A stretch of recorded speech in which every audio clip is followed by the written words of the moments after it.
അസ്സലാമു അലൈക്കും വറഹ്മത്തുള്ളാഹി വബറകാത്ത്. ഏറ്റവും മനോഹരായിട്ടുള്ള ഡ്രസ്സൊക്കെ ഇട്ട് ഫേസിൽ പുഞ്ചിരി മാത്രം വെച്ചിട്ട് സ്റ്റേജിൽ നിൽക്കുന്ന മണവാളനും മണവാട്ടിയും, ബാക്ക്ഗ്രൗണ്ടിൽ നല്ല ഫീൽ ഗുഡ് റൊമാൻറ്റിക് മ്യൂസിക് ഒക്കെ ഇട്ടിട്ടുള്ള തൻ്റെ ലൈഫിലെ ഏറ്റവും ബ്യൂട്ടിഫുൾ ആയിട്ടുള്ള ഒരു ദിവസം. അത്തരമൊരു ദിവസം സ്വപ്നം കാണാത്ത ആരും തന്നെ ഉണ്ടാവില്ല. നിങ്ങളും അത്തരമൊരു ദിവസം സ്വപ്നം കണ്ടിട്ടില്ലേ? ഉണ്ടാകും, തീർച്ചയാണ്. ഇന്ന് നമ്മുടെ ഹൂറുലൈൻ മാട്രിമോണിയുടെ ഈ ഒരു പ്രീമാരിറ്റൽ സെഷനിൽ നമ്മൾ സംസാരിക്കുന്നത് marriage not just a big day. യഥാർത്ഥത്തിൽ എന്താണ് ഈ ബിഗ് ഡേ? കല്യാണം എന്ന് പറയുന്നത് ഒരൊറ്റ ദിവസത്തെ സെലിബ്രേഷൻ മാത്രമാണ് എന്നാണോ നിങ്ങൾ ധരിച്ചിട്ടുള്ളത്? അങ്ങനെയാണെന്നുണ്ടെങ്കിൽ യു ആർ അട്ടർലി റോങ്.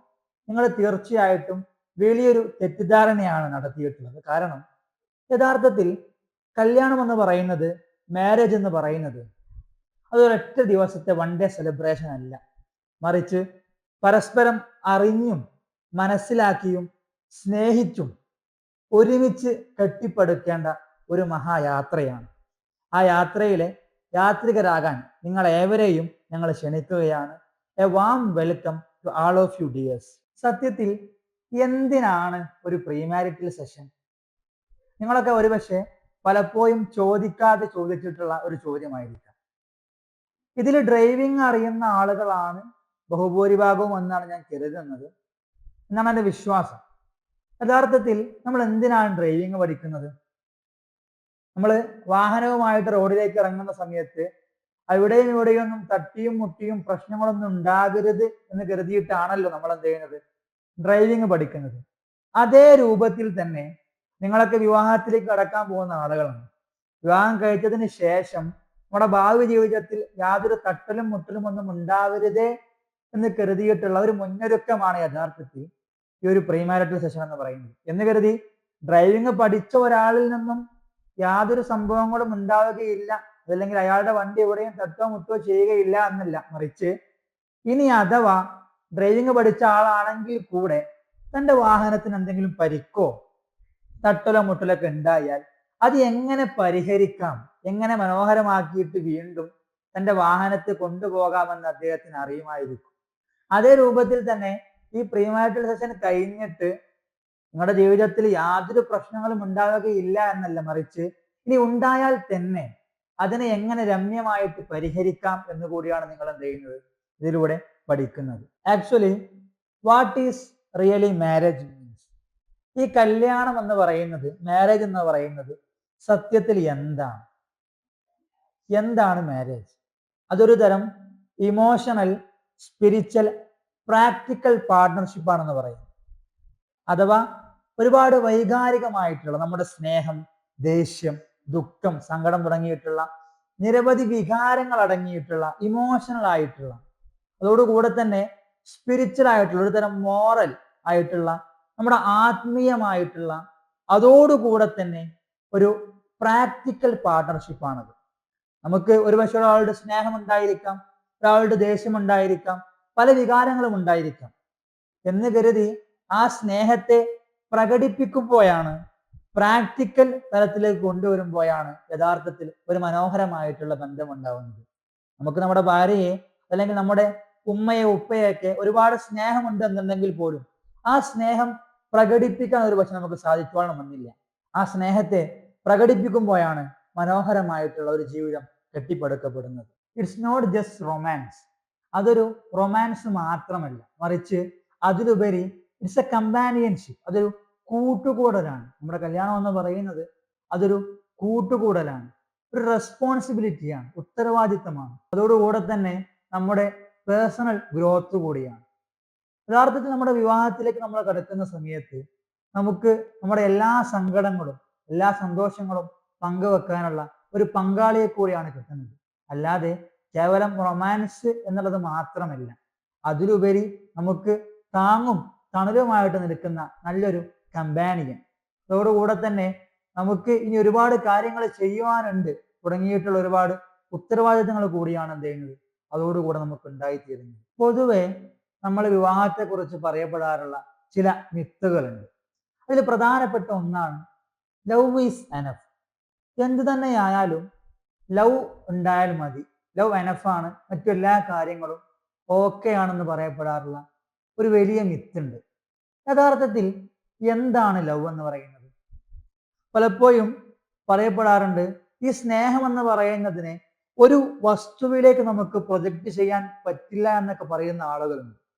ഒരു പക്ഷേ ഇത് ശരിയായിരിക്കാം, ശരിയുമാണ്. കാരണം ഒരുപാട് സാധനങ്ങൾ വാങ്ങിക്കൊടുക്കുക, അതുപോലെ തന്നെ ഒരുപാട് സർപ്രൈസസ് കൊടുക്കുക, ഗിഫ്റ്റ് കൊടുക്കുക, ഇതൊക്കെ ലവിന്റെ ഭാഗമാണ്. എന്നിരുന്നാൽ പോലും അതിലുപരി സ്നേഹത്തിൽ, പ്രണയത്തിൽ നമ്മൾ കൊടുക്കേണ്ട ഒരു പ്രധാനപ്പെട്ട സംഗതി എന്താണ്? കേവലം ലവ് എന്ന് പറയുമ്പോൾ ഒരുപാട് റൊമാൻറ്റിക് മൊമെന്റുകൾ ഉണ്ടാക്കുക എന്നുള്ളത് മാത്രമല്ല, മറിച്ച് പലപ്പോഴും നമ്മളിൽ നിന്ന് നമ്മുടെ പാർട്ട്ണർ ഏറ്റവും കൂടുതൽ ആഗ്രഹിക്കുന്ന സംഭവം ഏതാണോ അത് കൊടുക്കാൻ പറ്റുക എന്നുള്ളതാണ്. പലപ്പോഴും പല ആളുകളും ആഗ്രഹിക്കുന്നതും അവരെ കേൾക്കാൻ, അവർക്ക് പറയുന്ന കാര്യങ്ങൾ കേൾക്കാനും അവരോട് കൂടെ നിൽക്കാനും പറ്റിയിട്ടുള്ള ഒരാളായിരിക്കും. സോ നമ്മൾ ലവ് ഈസ് എനഫ് എന്ന് പറയുമ്പോൾ കേവലം ബാഹ്യപ്രകടനങ്ങൾ മാത്രമല്ല, മറിച്ച് നമ്മുടെ പങ്കാളിയെ, നമ്മുടെ പാർട്ട്ണറിനെ കൃത്യമായിട്ട് ലിസൺ ചെയ്യാൻ, അവർ പറയുന്ന കാര്യങ്ങൾ കേട്ട് അവർക്ക് നല്ലൊരു കേൾവിക്കാരനായി മാറാൻ കൂടി നമുക്ക് സാധിക്കണം എന്നുള്ളതാണ്. എങ്ങനെയാണ് ഈ ലവ് ഈസ് എനഫ് എന്ന് പറയുന്നത് വലിയൊരു മിത്തായി മാറുന്നത്? നിങ്ങൾ ചിന്തിച്ചു നോക്കുക. നമ്മുടെ ജീവിതത്തിൽ ഒരു പ്രശ്നം ഉണ്ടായി, നമ്മുടെ പങ്കാളിയുമായിട്ടാവട്ടെ മറ്റെന്തെങ്കിലും ആവട്ടെ, നമ്മുടെ ലൈഫിൽ ഒരു പ്രശ്നം ഉണ്ടായാൽ ആ പ്രശ്നത്തെ സോൾവ് ചെയ്യുക എന്നുള്ളത് നമ്മുടെ മനസ്സിലുള്ള ലവ് കൊണ്ട് മാത്രമല്ല. ഒരു പക്ഷേ വിവാഹശേഷം നമ്മുടെ ഭാര്യയുമായിട്ടൊരു ചെറിയ ഉടക്കുണ്ടായി കഴിഞ്ഞാൽ ആ ഒരു പ്രശ്നത്തെ പരിഹരിക്കണമെന്നുണ്ടെങ്കിൽ നമ്മുടെ മനസ്സിലുള്ള ലവ് വെച്ചിട്ട് മാത്രം മതിയായില്ല എന്നുള്ളത്, മറിച്ച് അതോടുകൂടെ അവിടെ പ്രോപ്പർ ആയിട്ടുള്ള കമ്മ്യൂണിക്കേഷൻ ആവശ്യമുണ്ട്. അതായത് നമുക്ക് എന്താണ് പറയാനുള്ളത് എന്നും അവർക്ക് എന്താണ് പറയാനുള്ളത് എന്നും കൃത്യമായിട്ട് മനസ്സിലാക്കേണ്ട, അവരെ കേൾക്കേണ്ട, അവർക്ക് പറയാൻ അവസരം കൊടുക്കേണ്ട ഒരു നല്ല രീതി കൂടി നമ്മൾ എന്ത് ചെയ്യേണ്ടതുണ്ട്, ഫോളോ ചെയ്യേണ്ടതുണ്ട്. അല്ലാതെ കേവലം ലവ് മാത്രം മതി എന്ന് പറഞ്ഞിട്ട് നിൽക്കുകയാണെന്നുണ്ടെങ്കിൽ, ആ ഒരു സ്നേഹത്തെ നമ്മുടെ മനസ്സിൽ മാത്രം വെച്ചിട്ട് അതിനെ കൃത്യമായി കമ്മ്യൂണിക്കേറ്റ് ചെയ്യാതെ അവരെ കേൾക്കാതെ നിൽക്കുകയാണെന്നുണ്ടെങ്കിൽ ഒരിക്കലും തന്നെ ആ ഒരു പ്രോബ്ലത്തെ സോൾവ് ചെയ്യാൻ നമുക്ക് സാധിക്കില്ല എന്നുള്ളതാണ്. കൃത്യമായിട്ട് കമ്മ്യൂണിക്കേറ്റ് ചെയ്യുമ്പോൾ, അതോടുകൂടെ തന്നെ കോംപ്രമൈസ് ചെയ്യുമ്പോൾ പലപ്പോഴും നമ്മളൊക്കെ താഴ്ന്നു കൊടുക്കേണ്ടി വരും. ഒരു വലിയ സത്യമാണ്, ഒരു യഥാർത്ഥത്തിലുള്ള ജീവിതമാകുമ്പോൾ എല്ലാവരുടെ ജീവിതത്തിലും ഒരുപാട് അപ്പ് ആൻഡ് ഡൗൺസ് ഉണ്ടായിരിക്കും എന്നുള്ളതാണ്. ഒരുപക്ഷെ നമ്മളപ്പായിരിക്കും, ഭാര്യ ഡൗൺ ആയിരിക്കാം എന്ന് കൃത്യമായിട്ട് മനസ്സിലാക്കാൻ നമുക്ക് സാധിക്കണം എന്നുള്ളതാണ്. ഒരു 50-50 ആയിട്ട് എപ്പോഴും നമ്മുടെ റിലേഷൻഷിപ്പ് പോകണമെന്ന് പറഞ്ഞാൽ ഒരിക്കലും തന്നെ അത് സാധ്യമല്ല. മേ ബി ഭർത്താവ് ഒരു പക്ഷേ 80% ആയിരിക്കാം, ഭാര്യ 20% ആയിരിക്കാം, നേരെ തിരിച്ച് ഭാര്യ ഒരു 60% ആയിരിക്കാം, ഭർത്താവ് 40% ആയിരിക്കാം. പലപ്പോഴും അത് അപ്പ് ആൻഡ് ഡൗൺസ് സ്വാഭാവികമാണ്. ആ അപ്പ് ആൻഡ് ഡൗൺസ് ഉണ്ടാകുമെന്നുള്ളതും അത് എപ്പോഴാണെന്നും കൃത്യമായി മനസ്സിലാക്കുമ്പോഴാണ് നമ്മുടെ ലൈഫ് വിജയിക്കുക എന്നുള്ളതാണ്. അല്ലാതെ തൻ്റെ ഭാര്യയുടെ അല്ലെങ്കിൽ ഭർത്താവിന്റെ ആ ഒരു കറണ്ട് സിറ്റുവേഷൻ മനസ്സിലാക്കാതെയാണ് നമ്മൾ പെരുമാറുന്നത് എന്നുണ്ടെങ്കിൽ, ആ അപ്പ് ആൻഡ് ഡൗൺസിന് കൃത്യമായിട്ടുള്ള വില കൽപ്പിക്കാതെയാണ് നമ്മൾ പോകുന്നത് എന്നുണ്ടെങ്കിൽ നമ്മുടെ ജീവിതം തീർത്തും ദുഷ്കരമാകുമെന്നുള്ളത് ഒരു വസ്തുത തന്നെയാണ്. അതുപോലെ ലവിനെ പോലെ തന്നെ ലവിനോട് കൂടെ ആവശ്യമായിട്ടുള്ള ഒന്നാണ് ഈ റെസ്പോൺസിബിലിറ്റി എന്ന് പറയുന്നത്. കാരണം ലവ് ഒരിക്കലും തന്നെ നിങ്ങളുടെ ഇലക്ട്രിസിറ്റി ബില്ല് അടയ്ക്കുകയില്ല, മറിച്ച് ആ ലവ് ഉള്ളതോട് കൂടെ തന്നെ നിങ്ങളുടെ റെസ്പോൺസിബിലിറ്റി മനസ്സിലാക്കിയിട്ട് വേണ്ട എഫേർട്ടുകൾ എടുക്കുമ്പോഴാണ് നിങ്ങളുടെ ജീവിതം മനോഹരമായിട്ട് മുന്നോട്ട് കൊണ്ടുപോകാൻ പറ്റുള്ളൂ. നമ്മൾ പറഞ്ഞു വരുന്നത് യഥാർത്ഥത്തിൽ ലവ് ഈസ് എനഫ്.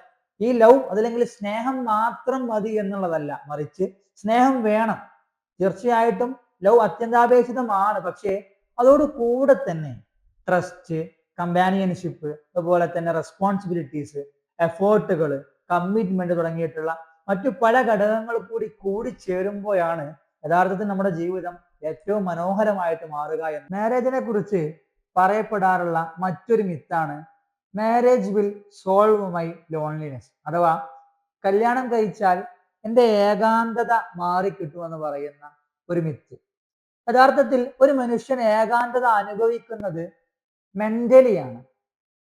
ഒരു സിമ്പിൾ ഉദാഹരണം എടുക്കാം. ഒരാൾ ആദ്യമായിട്ട് തൻ്റെ വീടൊക്കെ വിട്ടിട്ട് പുതിയൊരു സ്ഥലത്തേക്ക് പോവാണ്.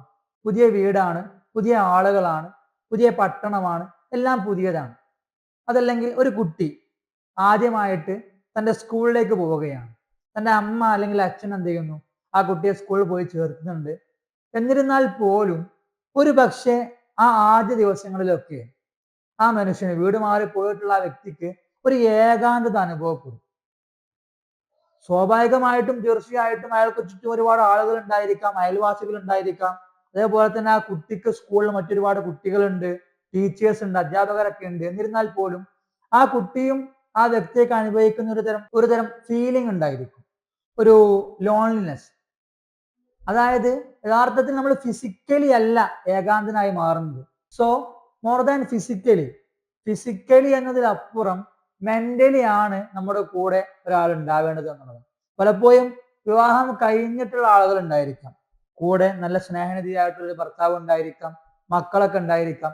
എന്നിരുന്നാൽ പോലും പല സ്ത്രീകളും അല്ലെങ്കിൽ പല പുരുഷന്മാരൊക്കെ ഒരു ഐസൊലേഷൻ ഫീൽ ചെയ്യുന്നുണ്ട് എന്നുണ്ടെങ്കിൽ അതിൻ്റെയൊക്കെ യഥാർത്ഥത്തിലുള്ള കാരണം അവരോട് കൂടെ ഫിസിക്കലി ഒരുപാട് ആളുകൾ ഉണ്ട് എന്നുണ്ടെങ്കിൽ പോലും അവരെ മനസ്സിലാക്കാൻ, അവരെ കേൾക്കാൻ, അവരോട് മാനസികമായിട്ട് അടുപ്പം വെക്കുന്ന അല്ലെങ്കിൽ മെന്റലി അവരോട് കൂടെയുള്ള ഒരാൾ ഇല്ല എന്നുള്ളതായിരിക്കും.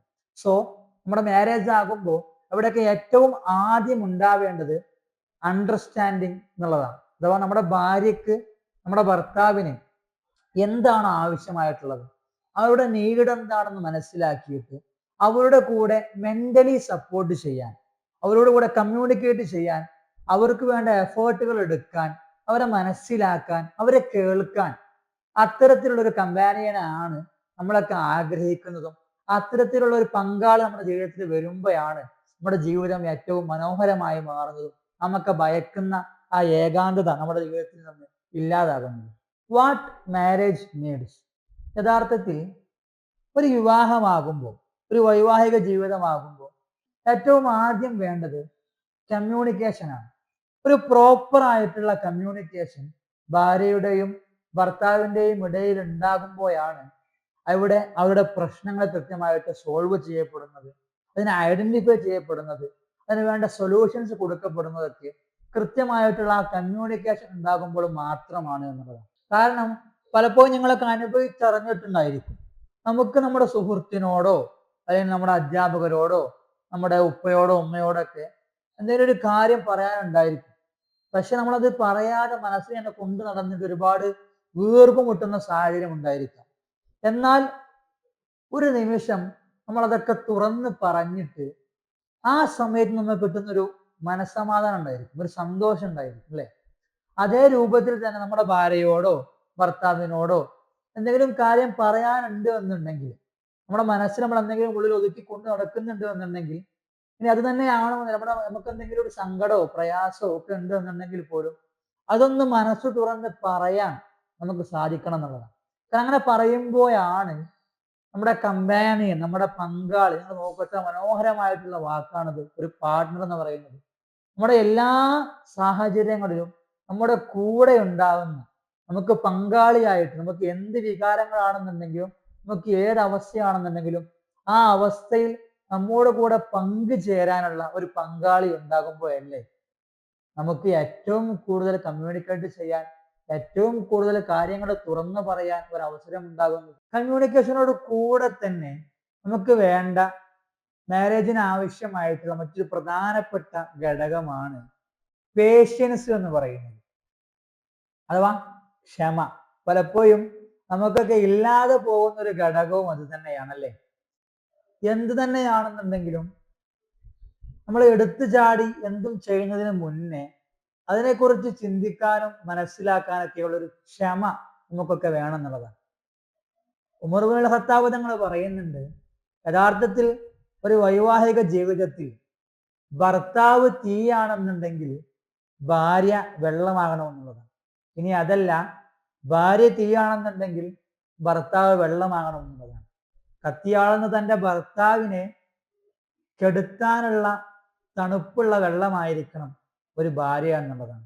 നേരെ തിരിച്ചും ദേഷ്യപ്പെട്ടുകൊണ്ടേയിരിക്കുന്ന തൻ്റെ ഭാര്യയെ ചേർത്ത് പിടിച്ചിട്ട് അവളെ തണുപ്പിക്കാൻ കെൽപ്പുള്ളവനായിരിക്കണം ഒരു യഥാർത്ഥത്തിലുള്ള ഭർത്താവ് എന്നുള്ളതാണ്. നിങ്ങൾ ചിന്തിച്ചു നോക്കൂ, എത്ര മനോഹരമായിട്ടുള്ള ചിന്താഗതിയാണെന്നുള്ളതാണ്. അഥവാ ഒരു ദേഷ്യപ്പെട്ട് കഴിഞ്ഞാൽ, തന്റെ പങ്കാളി തന്നോട് ദേഷ്യപ്പെട്ട് കഴിഞ്ഞാൽ, തന്നോടാവട്ടെ മറ്റു ഏത് സംഗതിയിലാണെന്നുണ്ടെങ്കിലും ദേഷ്യപ്പെടുകയോ എതിർത്ത് സംസാരിക്കുകയോ ചെയ്തു എന്നുണ്ടെങ്കിൽ പെട്ടെന്ന് തിരിച്ചും അതുപോലെ പെരുമാറാതെ സഹിച്ചും ക്ഷമിച്ചും ആ പേഷ്യൻസോട് കൂടെ അതിനെ ഊതിക്കെടുത്താനുള്ള, തണുപ്പിക്കാനുള്ള ഒരു വിദ്യയാണ് യഥാർത്ഥത്തിൽ നമ്മൾ പങ്കാളികളൊക്കെ പഠിച്ചു വെക്കേണ്ടത് എന്നുള്ളതാണ്. നമ്മൾ ചിന്തിച്ചു നോക്കൂ, അഥവാ ദേഷ്യപ്പെട്ടുകൊണ്ടേയിരിക്കുന്ന തന്റെ ഭർത്താവിനോട് അതല്ലെങ്കിൽ ഭാര്യയോട് തിരിച്ച് പങ്കാളിയും അതേ സ്വരത്തിൽ മറുപടി പറയുകയാണെന്നുണ്ടെങ്കിൽ വീണ്ടും ആ പ്രശ്നം വഷളാവുക മാത്രമേ ചെയ്യുകയുള്ളൂ.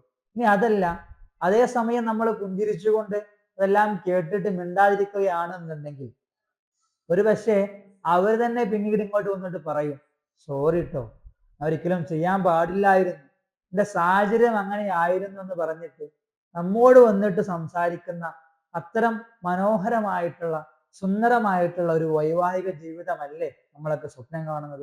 അതുകൊണ്ട് തന്നെ കമ്മ്യൂണിക്കേഷൻ പോലെ തന്നെ നമ്മുടെ വൈവാഹിക ജീവിതത്തിൽ ഏറ്റവും ആവശ്യമായിട്ടൊരു ഘടകമാണ് പേഷ്യൻസ്, അതല്ലെങ്കിൽ സഹനം, ക്ഷമയൊക്കെ എന്ന് പറയുന്നത്. വൈവാഹിക ജീവിതത്തിൽ ആവശ്യമായിട്ടുള്ള മറ്റൊന്നാണ് എമ്പതി ആൻഡ് ഫോർഗിവ്നെസ് എന്ന് പറയുന്നത്. യഥാർത്ഥത്തിൽ വാട്ട് ഈസ് എമ്പതി? എന്താണ് എമ്പതി എന്ന് പറയുന്നത്? ഒരു സിമ്പിൾ ഉദാഹരണം പറയുകയാണെന്നുണ്ടെങ്കിൽ, നമ്മുടെ തൊട്ട് അയൽപക്കത്തുള്ള ഒരു ഇത്തയുടെ ഭർത്താവ് മരണപ്പെട്ടിട്ട് ആ വീട്ടിൽ പോയി, ഓ മരിച്ചു അല്ലേ, ഭർത്താവ് മരിച്ചല്ലേ എന്ന് പറഞ്ഞിട്ട് നമ്മൾ സങ്കടപ്പെടും. അതോ അവരോട് കൂടെ തന്നെ നമ്മൾ സങ്കടപ്പെടുന്നു. അതല്ലെങ്കിൽ ഒരു ദുഃഖമാർന്ന വാർത്ത കേൾക്കുന്ന സമയത്ത് ഓ അങ്ങനെ ഉണ്ടായോ എന്ന് പറഞ്ഞിട്ട് ആ ദുഃഖത്തിൽ പങ്കുചേരുക എന്ന് പറയുന്ന ഒരു തരം സിമ്പതിയാണ്. എന്നാൽ അതേസമയം ആ ഭർത്താവ് മരണപ്പെട്ട വ്യക്തിയുടെ വീട്ടിൽ പോയിട്ട് അവരുടെ കണ്ടീഷൻ എന്താണെന്ന് മനസ്സിലാക്കിയിട്ട് അവർക്ക് ആവശ്യമുള്ള സംഭവങ്ങൾ അവരോട് കൂടെ നിന്ന് ചെയ്യുമ്പോൾ അതാണ് എമ്പതി.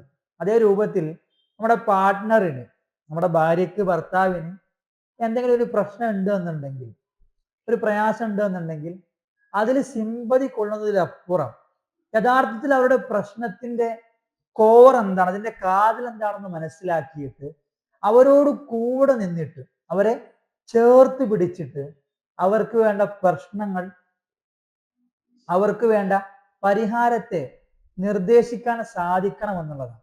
അപ്പോഴാണ് യഥാർത്ഥത്തിൽ നമ്മൾ നമ്മുടെ പങ്കാളിയോട് എമ്പതി കാണിക്കുന്നത്. അതേ രൂപത്തിൽ എമ്പതിയോട് കൂടെ തന്നെ നമ്മൾ കൊണ്ടുപോകേണ്ട മറ്റൊന്നാണ് ഫോർഗിവ്നെസ്. നമ്മൾ നേരത്തെ പറഞ്ഞ പേഷ്യൻസിനെ പോലെ തന്നെ പലപ്പോഴും നമുക്ക് ഇല്ലാതായി പോകുന്ന ഒരു സംഭവമാണ് ഒരാളോട് ക്ഷമിക്കാനുള്ള മനസ്സ് എന്ന് പറയുന്നത്. നിങ്ങൾ ചിന്തിച്ചു നോക്കൂ, നമ്മൾ പറയാറുണ്ടല്ലോ, ക്ഷമിക്കുക എന്നുള്ളത്, ഒരാൾക്ക് പുറത്തു കൊടുക്കുക എന്നുള്ളത് എത്ര മനോഹരമായിട്ടുള്ളൊരു കാര്യമാണ്.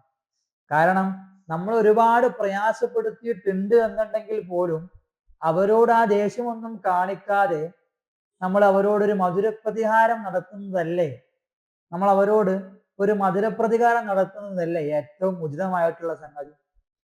നമ്മൾ ഒരാൾ ഉപദ്രവിച്ചു, ഇതല്ലെങ്കിൽ നമ്മുടെ ഭർത്താവട്ടെ ഭാര്യയാവട്ടെ വല്ല തെറ്റുകൾ ചെയ്തു കഴിഞ്ഞാൽ അവരോട് ക്ഷമിക്കാൻ നമ്മൾ പഠിക്കേണ്ടതുണ്ട്. അഥവാ അവരുടെ ഇമോഷനെ മനസ്സിലാക്കിയിട്ട്, അവരുടെ സാഹചര്യങ്ങളെ മനസ്സിലാക്കിയിട്ട്, ഷീസ് മൈൻ, അവൾ എന്റെയാണ്, എൻ്റെ ഭാര്യയാണ്, അതെന്റെ ഭർത്താവാണ്, ഇതെന്റെ പങ്കാളിയാണെന്ന് പറഞ്ഞിട്ട് അവരെ പുഞ്ചിരിച്ചുകൊണ്ട് ചേർത്ത് പിടിച്ച് അവർക്ക് വേണ്ട കാര്യങ്ങൾ നടത്തിയിട്ട് അവർക്കൊരു ഇമോഷണൽ സപ്പോർട്ട് കൊടുക്കാൻ സാധിക്കുക എന്നുള്ളതാണ് ആസ് എ ഹസ്ബൻഡ് അതല്ലെങ്കിൽ ആസ് എ വൈഫ് നമുക്ക് ചെയ്യാൻ പറ്റുന്ന ഏറ്റവും വലിയ ധർമ്മം എന്ന് പറയുന്നത്. വൈവാഹിക ജീവിതത്തിലേക്ക് കടക്കുന്നതിന് മുന്നേ നമ്മൾ ചെക്ക് ചെയ്യേണ്ട ചില കാര്യങ്ങളുണ്ട്, അഥവാ ചില ചെക്ക് ലിസ്റ്റുകളുണ്ട്.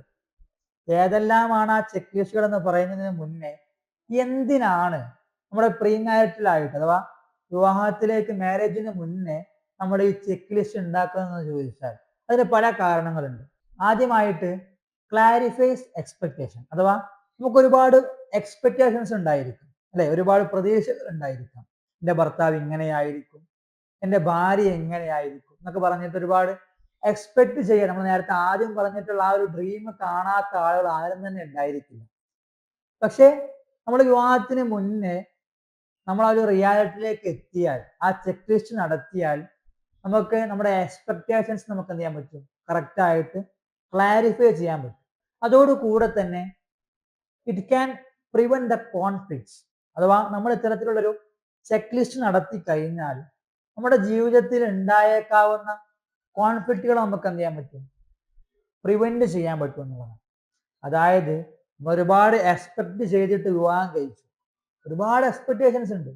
ആ എക്സ്പെക്ടേഷന്റെ ആ മൂർധന്യാവസ്ഥയിൽ എത്തിയിട്ട് വിവാഹത്തിന് ശേഷം നമ്മുടെ എക്സ്പെക്ടേഷൻ എല്ലാം വൃഥാവിലായി പോയി എന്ന് അറിയുമ്പോൾ ഉണ്ടാകുന്ന ഒരു മാനസികാവസ്ഥയുണ്ട്. അതാണ് യഥാർത്ഥത്തിൽ പല പ്രശ്നങ്ങളിലേക്കും അതുപോലെ തന്നെ കോൺഫ്ലിക്റ്റിലേക്കൊക്കെ എന്ത് ചെയ്യുന്നത്, നയിക്കുന്നത്.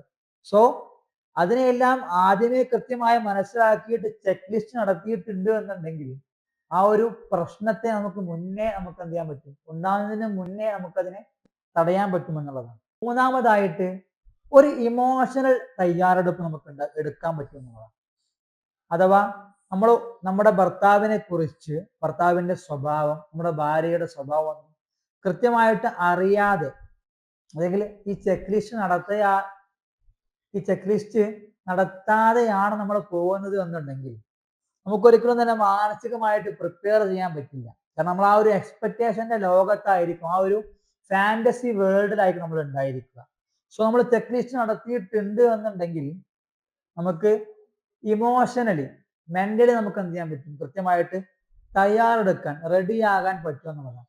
അതേപോലെ തന്നെ നാലാമതായി ഏറ്റവും പ്രധാനമായിട്ടും നമ്മുടെ ആ ഒരു ഫാന്റസി ലോകത്ത് നിന്നും റിയാലിറ്റിയിലേക്ക് വരാൻ തീർച്ചയായിട്ടും ഈ ചെക്ക് ലിസ്റ്റ് ആവശ്യമാണെന്നുള്ളതാണ്. കാരണം നമ്മൾ വിവാഹം കഴിക്കാൻ പോകുന്ന ഭാര്യയെ കുറിച്ച് നമ്മൾ കെട്ടിപ്പടുത്തിട്ടുള്ള ആ ഒരു ഫാന്റസി ലോകത്ത് നിന്നും എന്താണ് റിയാലിറ്റി ലോകത്തേക്ക് നമ്മൾ വരിക എന്നുള്ളത് തീർച്ചയായിട്ടും അത്യാവശ്യമാണ്. കാരണം വിവാഹത്തിന് ശേഷവും ഒരു ഭർത്താവ് അല്ലെങ്കിൽ ഭാര്യ ആ ഒരു ഫാന്റസി ലോകത്ത് തന്നെയാണ് തുടരുന്നത് എന്നുണ്ടെങ്കിൽ തീർച്ചയായിട്ടും ആ ഒരു വൈവാഹിക ജീവിതം മനോഹരമാകുക എന്നുള്ളത് ഉറപ്പ് തന്നെയാണ്. കാരണം നമ്മൾ എപ്പോഴും റിയൽ ലൈഫ് എന്താണോ, റിയാലിറ്റി എന്താണോ എന്ന് മനസ്സിലാക്കിയിട്ട് വേണം നമ്മൾ ജീവിക്കാൻ. അങ്ങനെയാകുമ്പോഴേ ഈ ഒരു ലോകക്രമത്തോട് ത്വരതപ്പെട്ടിട്ട് അതിനെ അംഗീകരിച്ചുകൊണ്ട് ലോകക്രമം ഇങ്ങനെയാണ്, അതുകൊണ്ട് തന്നെ നമ്മുടെ ജീവിതം ഇങ്ങനെയാണെന്നും നമ്മൾ ഏത് രൂപത്തിലാണ് അതിനെ മനോഹരമാക്കാൻ നമുക്ക് ഏതെല്ലാം ശ്രമങ്ങൾ നടത്തേണ്ടത് എന്നുള്ള കൃത്യമായ ബോധ്യം നമുക്ക് ഉണ്ടാവുകയുള്ളൂ എന്നുള്ളതാണ്. സോ നമ്മളിങ്ങനെ ഒരു ചെക്ക് ലിസ്റ്റ് ഉണ്ടാക്കുമ്പോൾ നമ്മുടെ ലൈഫിൽ ഒരു പ്രാക്ടിക്കൽ പ്ലാനിങ് ആണ് യഥാർത്ഥത്തിൽ എന്ത് ചെയ്യുന്നത്, ഇവിടെ നടക്കുക എന്നുള്ളത്. ഇനി ഏതെല്ലാമാണ് ഈ ചെക്ക് ലിസ്റ്റുകൾ? ഏറ്റവും ആദ്യമായിട്ട് നമ്മൾ നോക്കേണ്ടത് നമ്മുടെ പാർട്ട്ണറിന്റെ ഫെയ്ത്ത് ആൻഡ് വാല്യൂസ്. നമ്മുടെ ഭർത്താവിന്റെ അല്ലെങ്കിൽ ഭാര്യയുടെ വിശ്വാസക്രമം. അവർ മുന്നോട്ട് വെക്കുന്ന ഒരുപാട് വാല്യൂസ് ഉണ്ടായിരിക്കാം, മൂല്യങ്ങൾ ഉണ്ടായിരിക്കാം. അത് എത്തരത്തിലുള്ളതാണ് എന്നും അവരുടെ വിശ്വാസം എങ്ങനെയാണ് നമ്മൾ എന്ത് ചെയ്യേണ്ടതുണ്ട്, ആദ്യമേ ചെക്ക് ചെയ്യേണ്ടതുണ്ട്, മനസ്സിലാക്കേണ്ടതുണ്ട്. കാരണം നമ്മുടെ വൈവാഹിക ജീവിതം ഏറ്റവും സുന്ദരമാവുന്നത് നല്ല വിശ്വാസമുള്ള, കൃത്യമായിട്ടുള്ള സോഷ്യൽ വാല്യൂസ് ഒക്കെ കൊണ്ടുപോകുന്ന ഒരു പങ്കാളിയോട് കൂടെ ആകുമ്പോഴാണ് ഇത് തീർച്ചയാണല്ലോ. രണ്ടാമതായിട്ട് നമ്മുടെ പങ്കാളിയാകാൻ പോകുന്ന ആളുടെ കമ്മ്യൂണിക്കേഷൻ സ്റ്റൈൽ.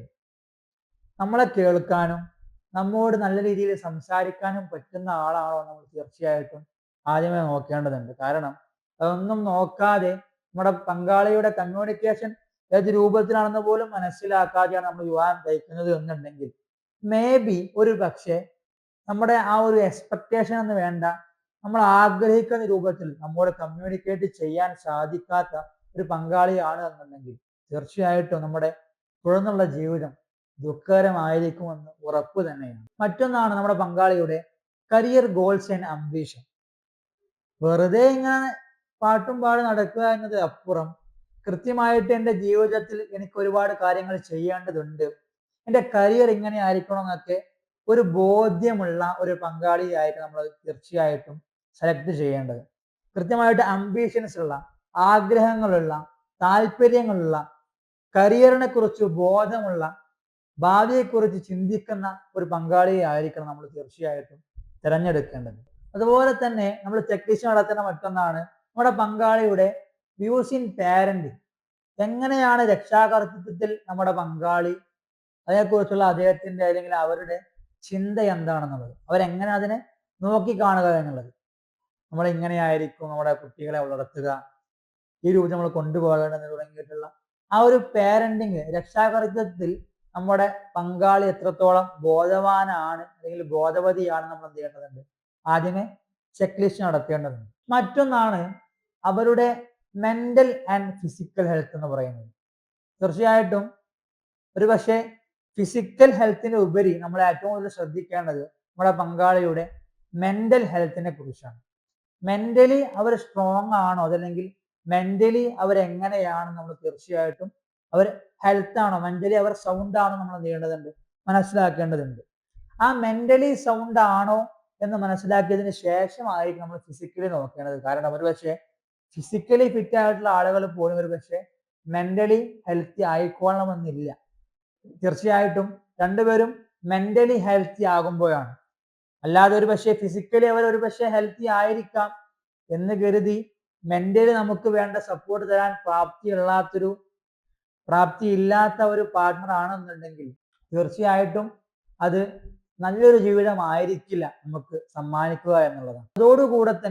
അതോടുകൂടെ തന്നെ ഇമോഷണൽ നീഡുകൾ, നമുക്ക് ആവശ്യമായിട്ടുള്ള വൈകാരികമായിട്ടുള്ള സംഭവങ്ങളെ അങ്ങനല്ല, അതോടുകൂടെ തന്നെ ഇമോഷണൽ നീഡ്സ്, നമുക്ക് ആവശ്യമായിട്ടുള്ള വൈകാരികമായിട്ടുള്ള സപ്പോർട്ട് തരാൻ പറ്റുന്ന ഒരു പങ്കാളിയാണോ നമ്മൾ വിവാഹം കഴിക്കാൻ പോകുന്നതെന്ന് കൂടി നമ്മൾ എന്ത് ചെയ്യേണ്ടതുണ്ട്, ചെക്ക് ചെയ്യേണ്ടതുണ്ട്. ഇത്തരത്തിൽ ഒരുപാട് കാര്യങ്ങളെ മുൻകൂട്ടി മനസ്സിലാക്കിയിട്ട് വേണം നമ്മൾ നമ്മുടെ ജീവിതത്തിലേക്ക് കടക്കാൻ എന്നുള്ളതാണ്. കാരണം അത്തരം ചെക്ക് ലിസ്റ്റുകൾ നടത്തിയിട്ടില്ല എന്നുണ്ടെങ്കിൽ നേരത്തെ പറഞ്ഞതുപോലെ തന്നെ കൃത്യമായിട്ട് നമ്മുടെ ലൈഫിൽ ഒരു പ്രാക്ടിക്കൽ പ്ലാനിങ് ഉണ്ടാക്കിയെടുക്കുവാനോ ആ ഒരു ഫാന്റസി ലോകത്ത് നിന്ന് റിയാലിറ്റിയിലേക്ക് ഉയരാനോ നമുക്ക് സാധിക്കുകയില്ല എന്നുള്ളതാണ്. ഈ ഒരു സെഷൻ അവസാനിക്കുന്നതിന് മുന്നേ നിങ്ങളൊക്കെ ചെയ്യേണ്ട ഒരു കാര്യമുണ്ട്. അഥവാ നമ്മൾ ചെക്ക് ലിസ്റ്റിനെ കുറിച്ച് പറഞ്ഞല്ലോ, നിങ്ങളൊക്കെ നിങ്ങളുടെ ഭാവി പാർട്ട്ണറിനെ കുറിച്ചുള്ള ഒരു 3 എക്സ്പെക്ടേഷൻസ് നിങ്ങൾ എന്ത് ചെയ്യണം, കൃത്യമായിട്ട് വിശദമായിട്ട് തന്നെ എഴുതുക. ഒരു 3 നിങ്ങളുടെ എക്സ്പെക്ടേഷൻസ് എങ്ങനെയാണെന്നത് കൃത്യമായിട്ട് നിങ്ങൾ എന്ത് ചെയ്യുക, റൈറ്റ് ഡൗൺ ചെയ്യുക. സോ നമ്മൾ അവസാനിപ്പിക്കുകയാണ്. ചുരുക്കത്തിൽ ഈ മാരേജ് എന്ന് പറയുന്നത്, കല്യാണം എന്ന് പറയുന്നത്, it's not just a big day or a day of celebration. ഒരൊറ്റ ദിവസത്തെ ആഘോഷം മാത്രമല്ല നമ്മുടെ കല്യാണം എന്ന് പറയുന്നത്. മറിച്ച് ഒരുപാട് അപ്പ് ആൻഡ് ഡൗണുകളുള്ള, ഒരുപാട് കൊടുക്കൽ വാങ്ങലുകളുള്ള, പരസ്പരം അണ്ടർസ്റ്റാൻഡിംഗ് ഉള്ള, മനസ്സിലാക്കലുകളുള്ള, പരസ്പര സഹകരണമുള്ള, കമ്മിറ്റ്മെന്റ് ഉള്ള, ട്രസ്റ്റ് ഉള്ള ഒരു ജീവിതയാത്രയാണ് യഥാർത്ഥത്തിൽ. അതല്ലാതെ ഒരൊറ്റ ദിവസത്തിലേക്ക് മാത്രം ഒതുങ്ങുന്ന ഒരു വർണ്ണാഭമായിട്ടുള്ള ദിവസമല്ല കല്യാണം. മറിച്ച് നമ്മുടെ ജീവിതം മുഴുവൻ മനോഹരമാക്കുന്ന, കളർഫുൾ ആക്കുന്ന, വർണ്ണാഭമാക്കുന്ന ഒരു യാത്രയാണ് യഥാർത്ഥത്തിൽ മാരേജ് എന്ന് പറയുന്നത്. നന്ദി. നിങ്ങൾക്ക് എല്ലാവർക്കും നല്ലൊരു വൈവാഹിക ജീവിതം ആശംസിച്ചുകൊണ്ട് ഞാൻ നിർത്തുന്നു. ജസാക്കുമുല്ലാഹു അഹ്സനൽ ജസാ. അസ്സലാമു അലൈക്കും വറഹ്മത്തുള്ളാഹി വബറകാതുഹു.